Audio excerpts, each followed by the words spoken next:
اس اندھیری سڑک پر عجیب سا سناٹا چھایا ہوا تھا۔ یہ سڑک اور سڑکوں کے حساب سے عموماً سنسان ہی رہتی تھی، کیونکہ لوگ یہاں سے گزر نہیں کیا کرتے تھے۔ اس روڈ کے سامنے ہی ایک بہت گھنا جنگل تھا، جس کی وجہ سے عموماً لوگ رات میں یہاں سے گزرنا پسند نہیں کرتے تھے۔ مگر اسی رات میں وہاں ایک گاڑی کھڑی تھی۔ اس گاڑی میں اس وقت کوئی بھی نہیں تھا۔ اندھیری سڑک پر وہ گاڑی کھڑی چمک رہی تھی۔ دور سے ایک سایہ سا اس گاڑی کی جانب نظر آتا دکھائی دیا۔ اتنی رات گئے اس ڈراؤنی سڑک سے آخر کار کون گزر رہا تھا؟ وقت دم سادے بیٹھا تھا۔ وہ سایہ اب آہستہ آہستہ قریب آتا جا رہا تھا۔ قریب جا کر دیکھو تو اس شخص کے چہرے پر مسکراہٹ تھی، ایسی مسکراہٹ جیسے سب کچھ برباد کر لیا ہو، کسی کا سب کچھ برباد کر کر اپنا سب کچھ آباد کر لیا ہو۔ وہ شخص ایسے مسکرا رہا تھا۔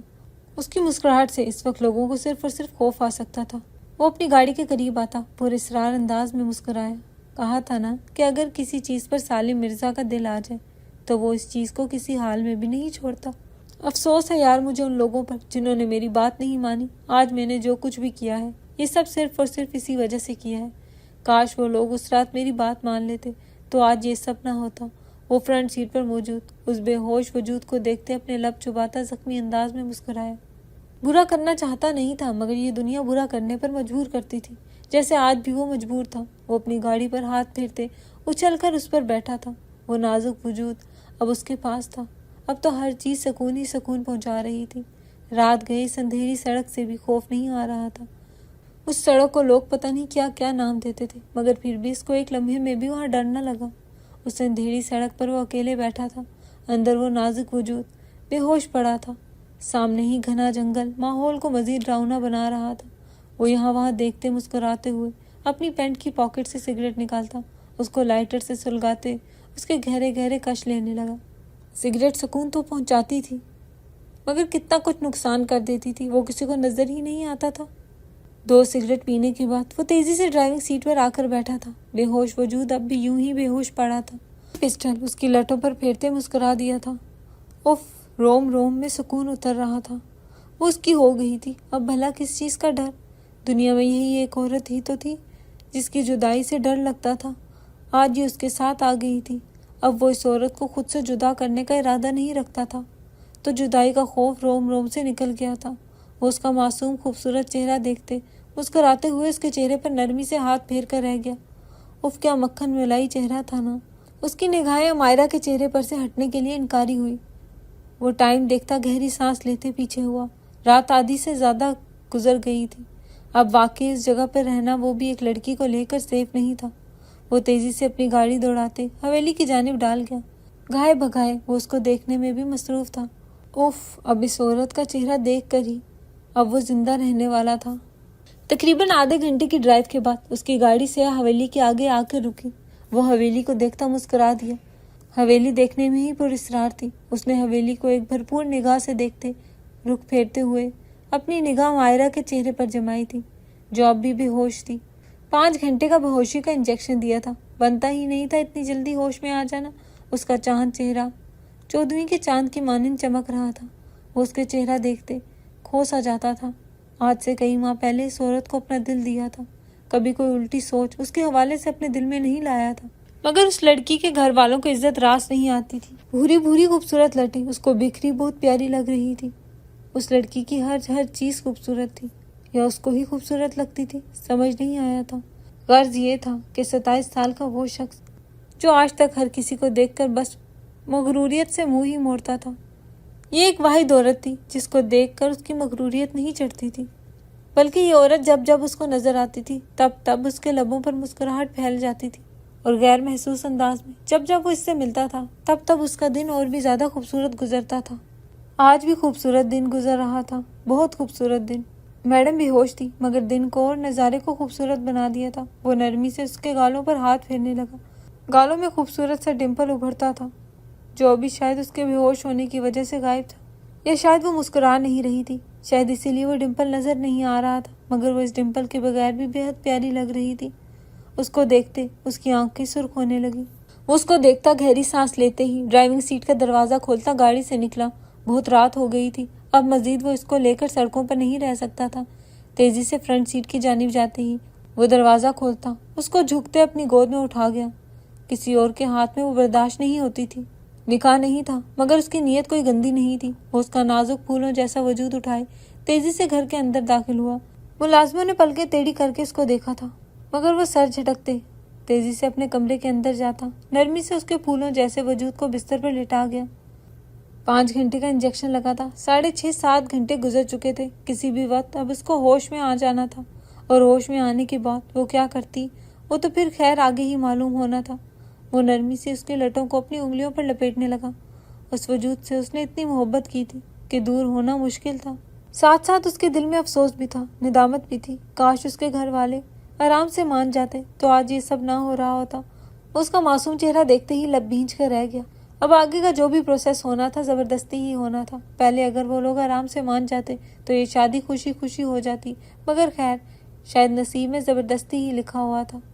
وہ خود کو تسلی دیتا اس کے چہرہ دیکھنے میں مگن ہو گیا۔ اس کا چہرہ دیکھتے اس کو وہ سارا وقت یاد آ گیا جس میں وہ تڑپتا رہا تھا۔ کس کے لیے؟ اسی لیٹی ہوئی عورت کے لیے جو اب بھی اس کے جذبوں سے انجان یوں ہی پڑی ہوئی تھی۔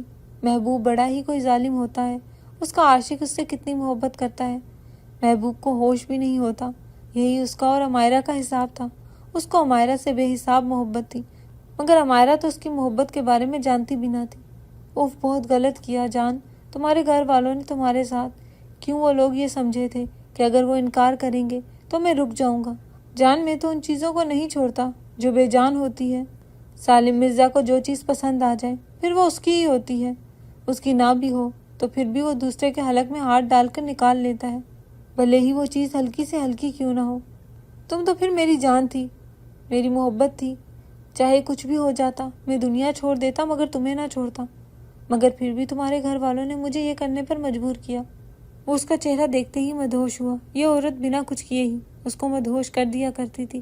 اس وقت بھی یہی ہوا تھا، وہ اس کا روپ دیکھتے ہی مدہوش ہوتا جا رہا تھا۔ وہ نرمی سے اس کی لٹوں کو اپنی انگلیوں پر لپیٹنے لگا۔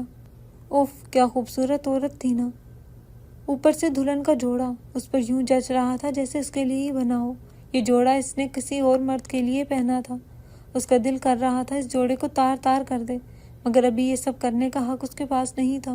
اوپر سے وہ اتنی خوبصورت لگ رہی تھی کہ پوچھو ہی مت۔ خوبصورت میک اپ نے اس کے روپ کو نکھار کر مزید خوبصورت بنا دیا تھا۔ نازک سی جولری اس نے اب تک زیب تن کی ہوئی تھی جو تھوڑی بہت اس کو ڈسٹرب بھی کر رہی تھی۔ چاہتا تو وہ اس کو اتار دیتا مگر وہ اس کو اتار نہیں رہا تھا۔ وہ اس روپ میں کسی اور کے لیے تیار تو ضرور ہوئی تھی مگر وہ پھر بھی اس روپ کو اب اپنا بنانا چاہتا تھا۔ اس کے ہوش میں آتے ہی وہ اس عورت سے نکاح کرنا چاہتا تھا۔ مولوی صاحب اور گواہوں کا انتظام ہو گیا تھا۔ صبح کے 5 بج رہے تھے۔ سب کچھ ہو گیا تھا۔ اگر کوئی بے ہوش تھا تو وہ یہ عورت تھی۔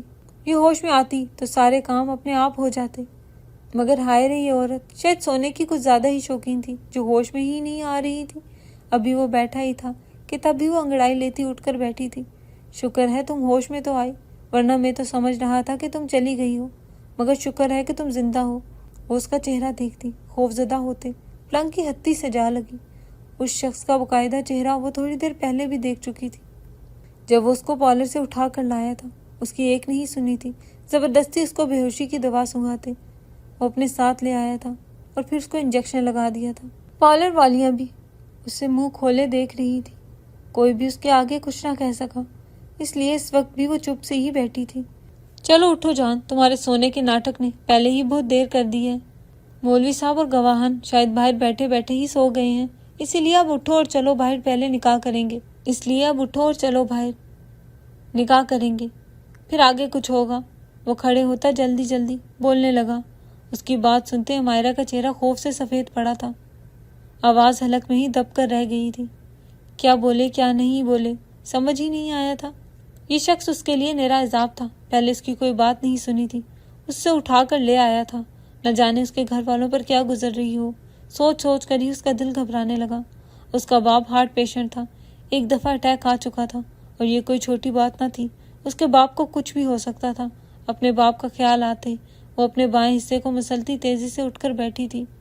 دیکھو پلیز، مجھے میرے گھر چھوڑ دو، ابھی مجھے میرے بابا سے ملنے دو، پھر تم جب بولو گے میں یہ نکاح کر لوں گی۔ وہ ہاتھ جوڑتے بھیگے لہجے میں بولی، جان یہ آفر تمہارے گھر والوں نے بہت پہلے ٹھکرا دی، ورنہ سب سے پہلے تمہارے گھر والوں کے آگے میں نے یہی آفر رکھی تھی۔ مگر کہتے ہیں نا وقت کے ساتھ ساتھ آفر ختم ہو جاتی ہے، تو سمجھو اب یہ آفر ختم۔ جب تک تم مجھ سے نکاح نہیں کرو گی تم کسی سے نہیں مل سکتی، اور اوپر سے تم جانتی ہو یہ رات گزر گئی تو لوگ تم پر اتنی انگلیاں اٹھائیں گے جتنا تم نے سوچا بھی نہیں ہوگا۔ اس کی بات پر وہ گہری سانس بھر کر رہ گئی۔ لوگ تو اپنی انگلیاں اٹھائیں گے مسٹر، کالر سے اٹھا لیا، سب تو یہی سمجھیں گے نا کہ میں گھر سے بھاگ گئی۔ جان تم بھول رہی ہو، میں تمہیں اغوا کر کے لایا ہوں، وہاں کی بیوٹیشن تمہارے گھر والوں کو حقیقت بتا دے گی۔ کوئی بھی تمہیں نہیں بلکہ مجھے ہی برا بھلا بولے گا، اور ویسے بھی دنیا کے سامنے تو میں برا ہی ہوں، اس لیے مجھے اب کوئی فکر نہیں، اور پلیز مزید وقت برباد مت کرو۔ اگر نکاح کے بغیر ہی سب کچھ کروانا ہے تو بتا دو، میں سب کرنے کو تیار ہوں۔ وہ مسکراتے ہوئے اس کے بے حد پاس آ کر کھڑا ہوا۔ اس کے اتنے پراسرار لہجے پر وہ خوف کھاتی دور ہوئی تھی۔ میں تیار ہوں اس نکاح کے لیے، یہ کہتے ہوئے اس کا دل پھٹ کر 2 حصوں میں تقسیم ہوا تھا، مگر ہائے رے مولا، وہ کر ہی کیا سکتی تھی اس وقت۔ گڈ گرل، آرام سے مان گئی تم، ورنہ ابھی تو مجھے اور بھی بہت کچھ کرنا تھا۔ وہ اپنی جیب میں موجود پسٹل کو تھپ تھپاتا، اس کے ہاتھ سختی سے اپنے ہاتھ میں تھامتا تیزی سے باہر نکل گیا۔ ڈرائنگ روم میں داخل ہوتے ہی اس نے تمام افراد کو باری باری دیکھا تھا۔ سبھی اونگنے میں مصروف تھے۔ دیکھا ڈارلنگ، تمہاری وجہ سے سب سو گئے، بہت مایوس کیا ہے تم نے مجھے آج۔ وہ اس کا ہاتھ تھامتے صوفے پر جا کر بیٹھتا، اسپرے اٹھاتے تیزی سے سب کے چہرے پر مارنے لگا۔ اونگنے والے تمام افراد جھٹکے سے ہوش میں آئے تھے۔ امائرا ان کا چہرہ دیکھتی سمجھ گئی تھی کہ وہ لوگ دل ہی دل میں اس کے ہونے والے شور کو گالیاں ہی دے رہے ہوں گے، جس کے وہ قابل بھی تھا۔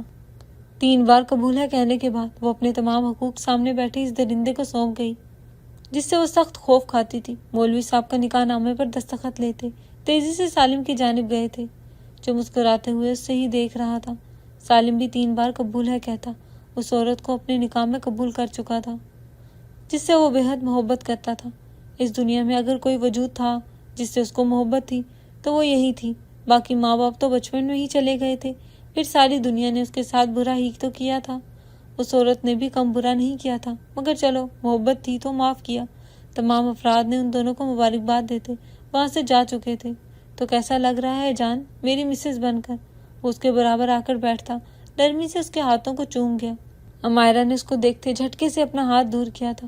تم نے کہا تھا نکاح کے بعد تم مجھے میرے بابا سے ملوا دو گے، پلیز مجھے میرے بابا سے ملوا کر لے آؤ، مجھے بہت ڈر لگ رہا ہے، ان کی طبیعت پہلے ہی ٹھیک نہیں تھی، اب کی دفعہ وہ رو ہی پڑی تھی۔ صبح چلیں گے، ابھی تو نہیں، ابھی کے ابھی چلو، وہ ضدی لہجے میں کہتی کھڑی ہوئی۔ وہ اپنی نیند سے بھرپور آنکھوں میں ہاتھ پھیرتا کھڑا ہوا۔ محبت کی تھی، ضد تو ماننی ہی تھی۔ وہ اپنا کوٹ پہنتے اپنی گاڑی کی چابی اٹھاتا تیزی سے باہر نکلنے ہی والا تھا۔ اس سے پہلے کہ وہ دونوں گھر سے باہر نکلتے تبھی ملازم بھاگتا ہوا ان دونوں کے پاس آیا تھا۔ صاحب، میڈم کے گھر سے فون آیا ہے۔ ملازم بری طرح ہکلا رہا تھا۔ امائرا پریشان ہوتی تیزی سے اس کی جانب گئی تھی۔ کیا کہا ہے میرے گھر والوں نے؟ وہ جلدی سے بولی۔ سالم بھی حیرانی سے ملازم کا چہرہ دیکھ رہا تھا۔ وہ اتنا خوف کیوں کھا رہا تھا، کسی کو سمجھ نہیں آئی۔ بولو بھی جمشید، ایسا کیا ہوا ہے جو تمہیں سانپ ہی سونگھ گیا ہے؟ کافی دیر اس کو یہ تماشا دیکھنے کے بعد جب سالم سے برداشت نہ ہوا تو وہ سخت لہجے میں بولا، صاحب وہ بی بی کے گھر سے فون آیا ہے کہ ان کے والد کو ہارٹ اٹیک آیا ہے۔ کیا؟ وہ اور امائرا ساتھ چلائے تھے؟ ملازم بتاتا تیزی سے وہاں سے نکل گیا تھا، جبکہ امائرا زمین پر بیٹھی بچوں کی مانند رو رہی تھی۔ ان لوگوں کو پتہ چل گیا تھا کہ امائرا کو سالم ہی اغوا کر کے لے کر گیا ہے، جبکہ امائرا زمین پر بیٹھی بچوں کی مانند رو رہی تھی اور وہ شرمندہ ہوتا صوفے پر بیٹھا تھا۔ ان لوگوں کو معلوم ہو گیا تھا کہ سالم ہی امائرا کو اغوا کر کے لے کر گیا ہے۔ اس نے سب سوچا تھا، مگر اس موضوع پر تو اس نے سوچا ہی نہ تھا۔ اگر اس کے باپ کو کچھ ہو جاتا پھر امائرا، اس سے آگے وہ کچھ سوچ نہ سکا۔ اس سے پہلے کہ وہ کچھ کرتا امائرا کھڑی ہوتی، پوری قوت سے اس کا گریبان تھام گئی تھی۔ تم گھٹیا ذلیل انسان، کہا تھا نا میں نے کہ مجھے میرے باپ کے پاس لے چلو، ان کی طبیعت ٹھیک نہیں ہے، مگر تم نے نہیں سنی۔ تم ایک نہایت بڑے گھٹیا ذلیل انسان ہو۔ مجھ سے شادی کرنی تھی نا، تم نے کر لی، تم نے شادی، مگر اب میں تم سے صرف اور صرف نفرت کروں گی، اور اگر میرے باپ کو کچھ ہو گیا تو میں قسم کھاتی ہوں سالم مرزا، میں کورٹ جا کر تم سے طلاق لوں گی۔ بہت شوق تھا نا تمہیں مجھ سے نکاح کرنے کا، تمہارا شوق میں ضرور تب پورا کرواؤں گی۔ وہ بلیوں کی مانند اس کے گلے کو نوچ رہی تھی۔ تکلیف سے اس نے اپنی آنکھیں بند کر لی۔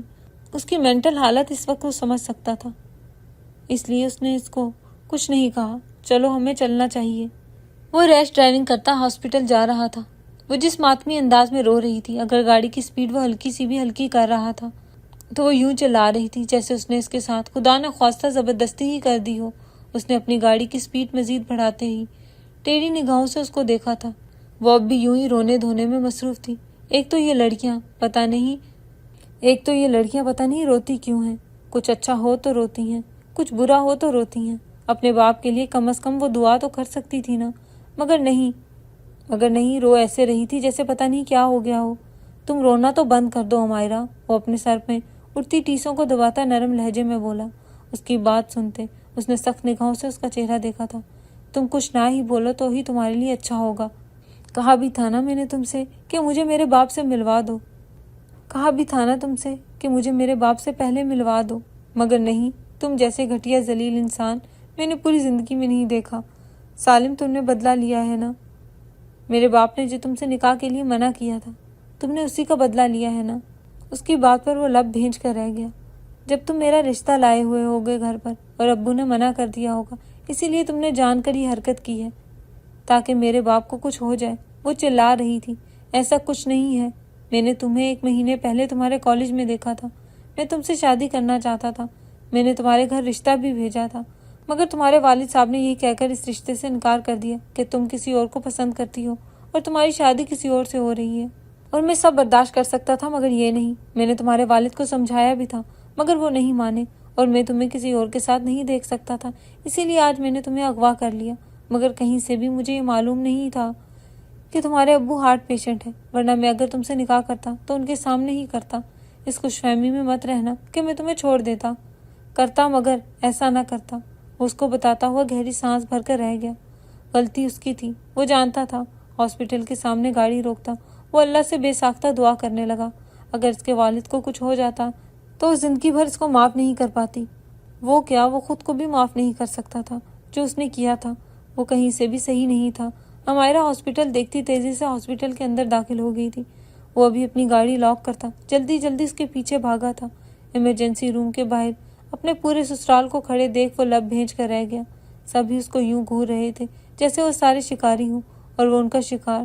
وہ سب کو دیکھتا اپنے چہرے کو مسلنے لگا۔ امی، کیا کہا ہے ڈاکٹر نے ابو کو؟ وہ ان کا دوپٹہ کھینچتے رونے لگی۔ ہمائرا کو دیکھتے ہی اس کی ماں بازو پھیلاتے اس کو اپنے سینے سے لگا گئی تھی۔ میرے بچے، تمہارے باپ کی طبیعت بہت خراب ہے۔ جب تمہارے بابا کو ان سب کے بارے میں معلوم ہوا تب سے ہی وہ بہت ٹینشن میں تھے، اور تم جانتی ہو تمہارے پاپا کو پہلے بھی ہارٹ اٹیک آیا ہوا ہے۔ بس ہم ان کے لیے دعا ہی کر سکتے ہیں۔ ڈاکٹر نے کہا ہے صرف دعائیں ہی ہیں جو تمہارے باپ کو بچا سکتی ہیں۔ اس کی ماں اپنے منہ پر دوپٹہ رکھتے پھوٹ پھوٹ کر رو دی۔ اپنی ماں کی بات سنتے وہ سختی سے اپنے آنسو پہنچتی کھڑی ہوئی۔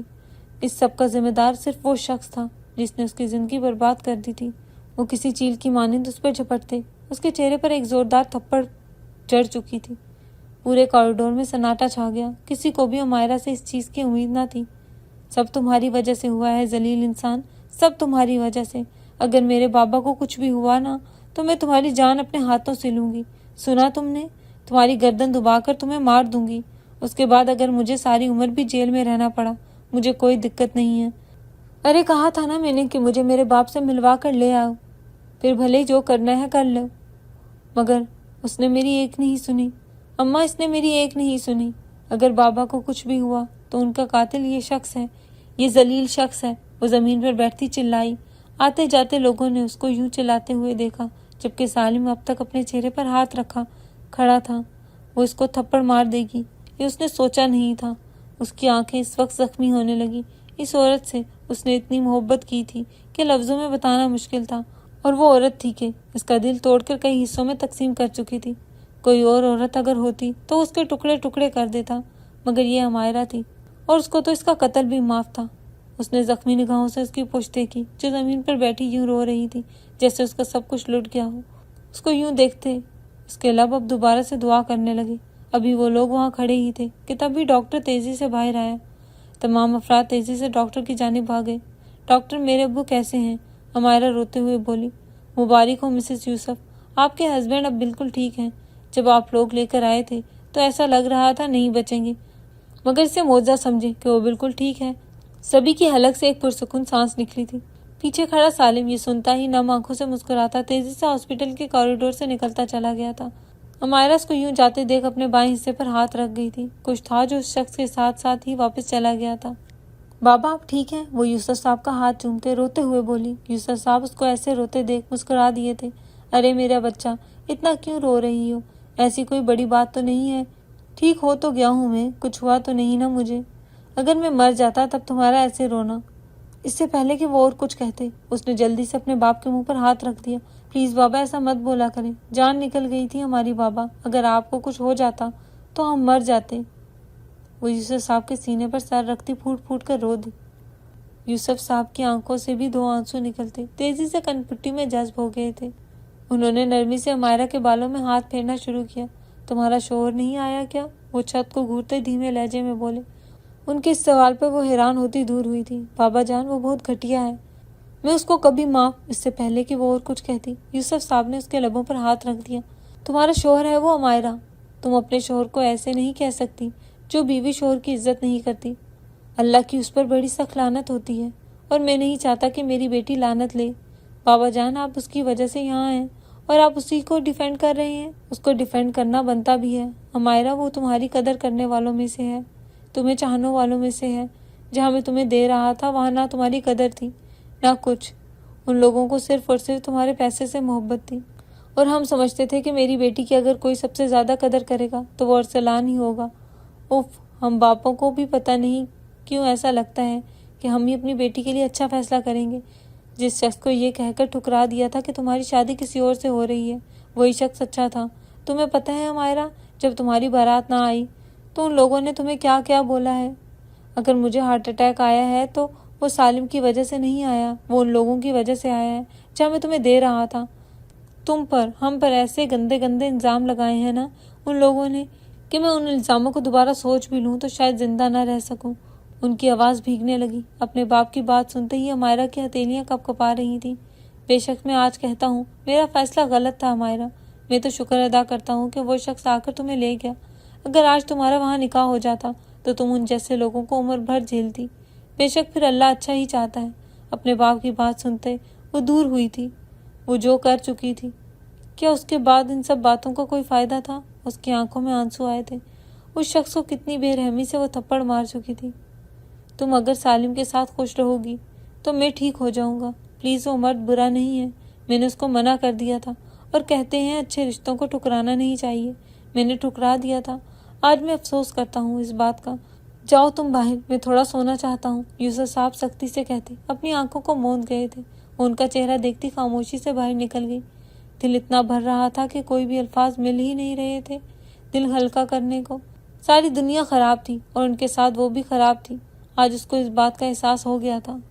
وہ تھکے تھکے قدموں سے باہر آئی۔ اس کی ماں تسبیح پڑھنے میں مصروف تھی۔ وہ تھکے تھکے انداز میں چلتی ان کے برابر جا کر بیٹھ گئی۔ صالحہ بیگم نے اس کے سر پر ہاتھ پھیرا تھا۔ وہ بنا کچھ کہے ان کے کندھے پر سر رکھتی آنسو بہانے لگی۔ دل بھر رہا تھا۔ اس شخص کی آنکھوں میں ٹوٹے کانچ کی کرچیاں اس نے اپنی آنکھوں سے دیکھی تھی۔ اس کو اس وقت خود پر بے تحاشا غصہ آ رہا تھا۔ کیا ضرورت تھی اس پر ہاتھ اٹھانے کی؟ ذلیل تو وہ اس کو اچھا خاصا کر چکی تھی، اور کب سے کر رہی تھی نا۔ مجال تھی اس مرد کی جس نے اس کا سب کچھ سنا تھا اور جس سے اس کی شادی ہو رہی تھی۔ وہ تو چہرے سے ہی بدمعاش دکھتا تھا۔ اف، یہ کیا کر دیا تھا اس نے؟ پچھتاوا ہو رہا ہے کیا؟ صالحہ بیگم نرمی سے اس کے سر پر ہاتھ پھیرتی بولی، امی کیا نہیں ہونا چاہیے؟ وہ ان کا ہاتھ پکڑتے اب مزید چیخ چیخ کر رونا شروع ہو چکی تھی۔ ہونا چاہیے امائرہ، ہم لوگ کبھی کبھار اپنے دکھوں میں کسی کے ساتھ بہت غلط کر دیتے ہیں۔ اس کی آنکھوں میں تکلیف میں نے خود دیکھی تھی۔ تیرا تھپڑ مارنا مجھے سمجھ نہیں آیا تھا، تو نے کیوں اسے تھپڑ مارا؟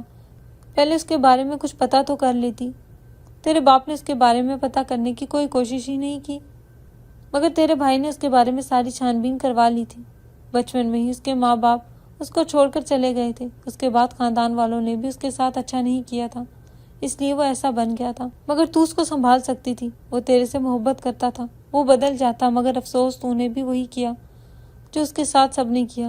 حقیقت سنتے ہی امائرہ کی آنکھوں سے مزید تیزی سے آنسو بہنے لگے۔ رونے کا کوئی فائدہ نہیں ہے امائرہ، ابھی بھی زیادہ کچھ نہیں بگڑا ہے۔ جا میری بچی، اس کو منا لے، اس سے معافی مانگ لے۔ اگر شوہر ناراض ہو تو اللہ بھی ناراض ہوتا ہے۔ جا میری بچی، اس کو منا لے۔ میں اور تیرا باپ تم دونوں کی خوشی میں خوش ہیں۔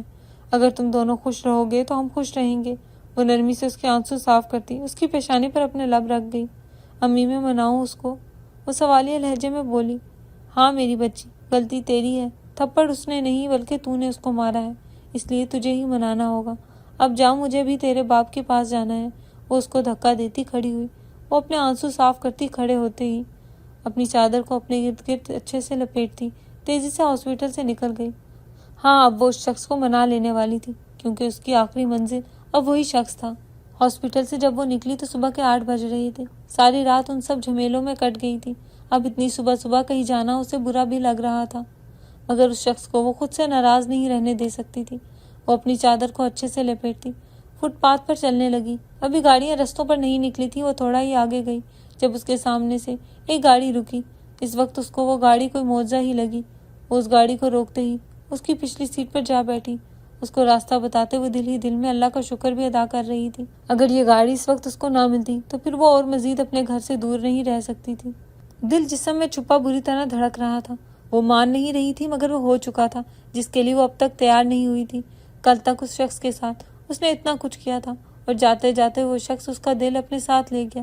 صرف اور صرف اسی وجہ سے اس کے بغیر اس سے رہا نہیں جا رہا تھا، ورنہ وہ جتنی بڑی ڈھیٹ تھی وہ کئی عرصہ بھی رہ سکتی تھی۔ بھیا پلیز جلدی چلائیں، وہ گاڑی کے ڈرائیور کو بولتی اپنی ہتھیلیوں کو مسلنے لگی۔ اسی ہاتھ سے سالم کو تھپڑ مارا تھا۔ دل کر رہا تھا اس ہاتھ کو جڑ سے کاٹ کر پھینک دے۔ تقریباً 15 منٹ کی ڈرائیونگ کے بعد اس کی گاڑی سیاہ حویلی کے آگے آ کر رکی۔ آج یہ سیاہ حویلی پر اسرار نہیں لگی تھی، بلکہ اس حویلی کو دیکھتے اس کے لبوں سے سکون کی گہری سانس خارج ہوئی تھی۔ وہ ڈرائیور کو پیسے دیتی تیزی سے اندر داخل ہوئی۔ ملازمین اس کو پھر سے دیکھتے ہی منہ بنا گئے تھے۔ وہ سر رکھتے تیزی سے سالم کے کمرے کی جانب بھاگنے لگی۔ دروازے کو کھولتے ہی اس کے ہاتھ جامد ہوئے تھے۔ دروازہ اندر سے لاک تھا۔ وہ الٹے قدموں بھاگتی تیزی سے کچن کی جانب آ کر رکی۔ پلیز مجھے سالم کے کمرے کی چابی دو، ملازمہ کو حکم دیتی۔ وہ کولر سے پانی نکالتی گھٹاگھٹ پانی کو چڑھا گئی۔ رات سے اب تک پانی نصیب نہیں ہوا تھا اسے۔ ایسا لگ رہا تھا سب کچھ ادھورا ادھورا ہو۔ ملازمہ سے چابی لیتی وہ بھاگتے ہوئے سالم کے کمرے کی جانب واپس آئی تھی۔ جلدی جلدی وہ چابی لاک میں گھمانے لگی۔ تھوڑی سی محنت کے بعد دروازہ کھل گیا تھا۔ وہ سکون کی گہری سانس لیتے ہی کمرے کے اندر داخل ہوئی۔ سالم جو شاور لے کر ابھی ابھی باہر آیا تھا اس کو کمرے کے اندر دیکھتا حیران ہوا۔ اس کی آنکھیں اس وقت ضرورت سے زیادہ سرخ ہو رہی تھی۔ جو کچھ اس عورت نے اس کے ساتھ کیا تھا اس کے بعد اب اس کی بس ہو گئی تھی۔ وہ سوچ چکا تھا کہ اس کے ساتھ جو بھی کچھ اس نے کیا تھا وہ زبردستی کیا تھا، اور وہ راضی بھی ہو چکا تھا اس کو چھوڑ دینے پر، مگر وہ یہاں آ جائے گی اس نے یہ نہیں سوچا تھا۔ عمائرہ اس کو دیکھتی اپنے آنسوں کو چھپاتی تیزی سے اس کے سینے سے لگ گئی تھی۔ اس کے سینے سے لگنے پر سالم اپنی جگہ پر ساکت رہ گیا۔ ایسے خواب اس نے بہت دیکھے تھے، مگر رات کو اس کو علم ہو گیا تھا کہ یہ خواب اس کی زندگی میں کبھی پورے نہیں ہوں گے۔ وہ اس کے سینے سے لگتی بری طرح رونے لگی۔ اس کے سینے سے لگنے پر وہ اب تک دل کی دھڑکنوں کو سنبھال نہیں پایا تھا۔ دل ایسا دھڑک رہا تھا، ایسا لگ رہا تھا پھٹ کر باہر آ جائے گا۔ مجھے معاف کر دے سالم، رات مجھ سے جو بھی ہوا سب بے اختیاری میں ہوا، پلیز مجھے معاف کر دے۔ میں مانتی ہوں مجھے وہ نہیں کرنا چاہیے تھا، مگر سالم اس وقت حالات ایسے بن گئے تھے کہ مجھے ایسا لگ رہا تھا کہ سب کچھ آپ نے کیا ہے۔ میں معافی مانگتی ہوں آپ سے سالم، پلیز مجھے معاف کر دیں۔ میں نے غلط کیا، میں نے بہت غلط کیا، مگر میں اپنی غلطی کے لیے شرمندہ ہوں سالم، اور میرا دل کہتا ہے کہ مجھے آپ سے معافی مانگ بھی لینی چاہیے، کیونکہ پتہ نہیں کب یہ دل آپ کا ہو گیا۔ مجھے نہیں سمجھ آ رہی سالم، میرے ساتھ جو بھی ہوا میں سب بھول رہی ہوں سالم، مگر مجھے کچھ یاد ہے تو بس اتنا کہ بس اب آپ کو میں خود سے ناراض نہیں رکھ سکتی، میں آپ سے دور نہیں رہ سکتی سالم۔ وہ اس کے سینے سے لگتی اس کے سینے پر اپنے لب رکھ گئی تھی۔ اس کی اس صدا پر سالم پگھل گیا تھا۔ وہ نرمی سے اس کے بالوں کو سمیٹتا جھک کر اس کی پیشانی پر اپنے لب رکھ گیا۔ کاش تم سے محبت نہ کرتا تو آج تمہیں معاف بھی نہ کرتا سالم مرزا، کسی کی اونچی آواز برداشت نہیں کر سکتا، مگر چلو یہ تو تم ہو، میری جان میری زندگی ہو، تمہیں یہ معاف ہے۔ آج کے بعد اگر تم مجھ پر ہاتھ اٹھاؤ گی تو میں سہن کر لوں گا، کیونکہ تم مجھ سے محبت کرتی ہو، یہ میرے لیے اعزاز کی بات ہے عمائرہ، اور پلیز تم بھی مجھے معاف کر دو۔ میں تمام معاملات کو آسانی سے ہینڈل کر سکتا تھا، مگر کیا کرتا یار اس محبت کا، تم کسی اور کی ہو جاؤ گی، تم کسی اور کی ہو جاؤ گی، یہ سوچ ہی مجھے ڈرا دیا کرتی تھی، بس اسی لیے۔ کوئی بات نہیں سالم، یہ سب ایسے ہی ہونا لکھا تھا، بس اب مجھ سے وعدہ کریں کہ ہم جتنا جئیں گے ایک ساتھ جئیں گے اور ہنسی خوشی جئیں گے۔ اس کی بات پر مسکراتے ہوئے اس کو اپنے سینے سے لگا گیا تھا۔